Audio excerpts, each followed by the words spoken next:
কোন সময় যে আবার বাবা আসবে মেয়ের পাত্রীদের খোঁজ নিয়ে। আরে রাজু, এভাবে হাঁটাহাঁটি করতে হয়েছে কেন সকাল থেকে? কিছু খেয়ে নে বাবা। হ্যাঁ, পুরা বিয়ের সিজন পেরিয়ে গেল, এখন বর্ষাকাল চলতেছে, তবে আমার বিয়ের কোনো খোঁজ খবর নাই। তুমি আছো খাবার কথা নিয়ে। ধুর। আরে রাগ করে না বাবা, তোমার বাবা গেছে তো পাত্রীর খোঁজ নিতে, এখনই চলে আসবে। বাবা রাগ করে না, আসো খেয়ে নাও। না, আমার বাবা পাত্রীর খোঁজ নিয়ে আসবে, ছবি দেখবো, তারপরে খাবো, তা নাহলে আমি খাবো না। আরে রাজুর মা, কোথায় তুমি? এই তো আমরা পাত্রীর খোঁজ খবর নিয়ে এই সম্বন্ধে ঠিক করে আসলাম। হ্যাঁ, এই তো আমরা পাত্রীর ছবিও নিয়ে আসছি। বাবা এই দেখ, তোর পছন্দ হয় কিনা। ও, আমার বাবা তো অনেক সুন্দর কাজ করেছে, দেখি।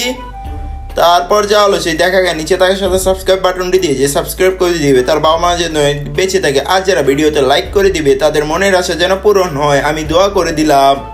আরে এখানে তো নেটওয়ার্কই পাওয়া যাচ্ছে না, ফ্লাইট মোড দিয়ে দেখি, তারপরেও যদি নেট না আসে তাহলে তো কাজ করতে হবে। ও নো, এখানেও নেট পাওয়া যাচ্ছে না, এখন কি করব? আইডিয়া, ছাদের উপরে যাওয়া যাক তাহলে। টিং টিং টিং টিং টিং, তাড়াতাড়ি উঠে যাই ছাদে, আমার বউর ছবি দেখতে হবে বলে কথা। ও নো, এখানেও তো নো সিগন্যাল দিতেছে, এখন কি করার? আইডিয়া, আরেকটা বুদ্ধি পেয়েছি, বাসের সাথে বেঁধে উঠিয়ে দিই ছাদে। এই তো বেঁধে দিলাম মোবাইলটি, এই তো ডাউনলোড অপশন চিপ দিয়ে এখন তুলে দিব বাসটি আকাশের দিকে। অন্য বজ্রপাত তো হইতেছে, তাতে কি? আমার আগে বউর ছবি দেখতে হবে। এই তাড়াতাড়ি নেটওয়ার্ক আয়, তাড়াতাড়ি। অন্য আমার মোবাইলটি কি হলো? আরে তাড়াতাড়ি মোবাইলটি নিভাতে হবে, নাহলে পাত্রী ছবি গায়েব হয়ে যাবে। মোবাইলে কিছু হয়েছে কিনা দেখি তো। ও 5G, তাড়াতাড়ি দেখিনি। ও বাবা।